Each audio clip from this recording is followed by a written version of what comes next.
Summit in Kazan will result in the launch of new digital solutions for payments and an end to the hegemony of the US dollar in world trade.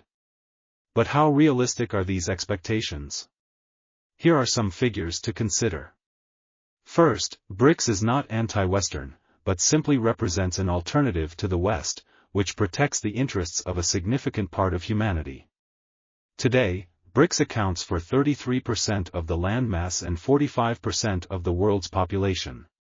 BRICS produces 45% of the world's oil. The G7 produces 21%. BRICS produces 34% of the world's natural gas. The G7 produces 31%. BRICS produces 24% of the world's gold. The G7 produces only 10%. And this is not the limit, since at the moment about 30 more countries want to join BRICS. In other words, BRICS is now a powerhouse. In its current form, the overall economic growth of the BRICS countries is projected at 4%, which is higher than that of the so-called developed countries, united in the G7. The aggregate GDP of BRICS is more than $60 trillion, and the total share of the world GDP exceeds that of the G7 and continues to grow. In 2023, the GDP of the BRICS countries was already 37.4%, while that of the G7 came in 29.3%.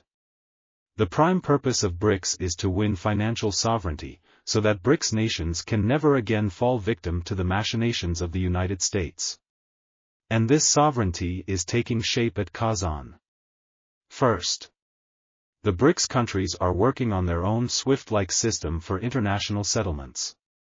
This is an exchange of financial information between central banks, without reliance on Western financial institutions.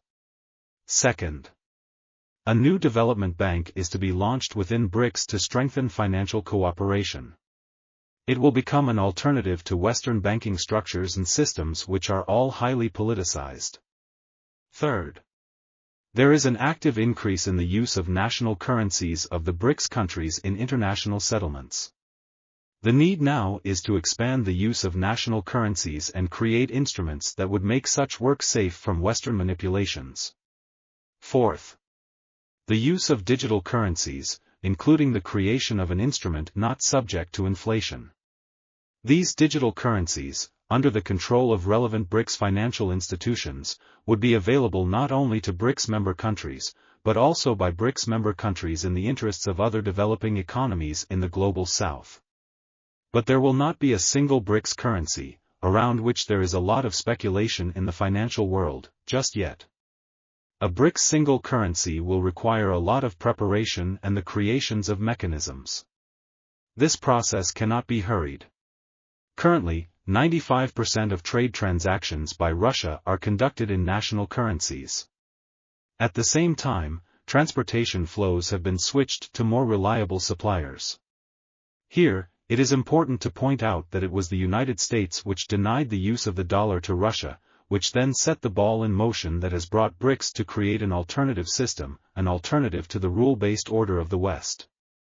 The key in all this changeover is the need to abolish Bretton Woods, the global monetary order, centered around the US dollar, which has been thoroughly weaponized by the United States to achieve its geopolitical aims.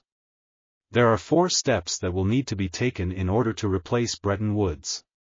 First, the creation of a financial payment and settlement infrastructure equally accessible to all participants. The income derived from its operation would be distributed fairly. This would be an alternative to SWIFT. Second, the launch of the BRICS Clear Depository System, based on distributed ledger technology. Third, the establishment of the BRICS reinsurance system, which is badly needed for international insurance of cargo and goods and services provided by member countries. It would operate independently of any political outcomes. Fourth, the creation of a new BRICS payment system for cross-border payments, namely, BRICS Bridge. This new payment system would work independently from the decisions of unfriendly countries. There is also the possible launch in Russia of BRICS Pay, the payment system for foreigners. Right now, it is nearly impossible for expats living in Russia to access their money back home. BRICS Pay will allow cashless payments by QR code. In effect, the BRICS Summit in Kazan will mark the end of the hegemony of the US dollar. The summit is set to discuss new steps to further de-dollarization of international settlements within BRICS, as well as increasing the share of settlements in national currencies. De-dollarization, a new payment circuit, and the use of new digital currencies in cross-border payments will allow financial institutions of the BRICS countries to carry out mutual settlements, without fear of secondary sanctions by the United States or other countries of the collective West. It is also likely that the stock market will not be neglected at the summit in Kazan.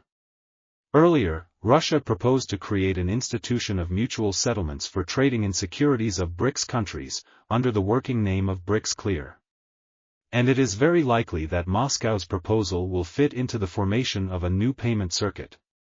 In addition, the summit will bring forward a proposal to create a unified grain exchange of the BRICS countries, which will allow the member countries to set fairer grain prices than those that appear today on the exchanges of Western countries.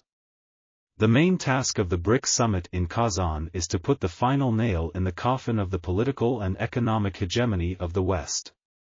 BRICS will position itself as an open, democratic and flexible entity, as opposed to the closed, dictatorial, G7 club. It may come about that the Arab states will propose the introduction of Islamic banking, as a counterbalance to the Western banking system. Since Russia is the actual locomotive and ideological leader of BRICS, any statements on the margins of the summit will automatically be interpreted in favor of the Russian economy. There is also the possibility of creating a network of commercial banks that will operate internationally through local currencies, and that will enable direct transactions between the central banks of the BRICS nations. And there is the project to create a specialized BRICS international exchange for mutual trade in oil, natural gas, agricultural products, fertilizers and precious metals. Kazan will provide a road map for the years ahead, as BRICS matures and eventually replaces the old international rules-based order of American dominance of the world. Mutual respect, peace, and prosperity, for all. That will be the culture of the multipolar world of the future.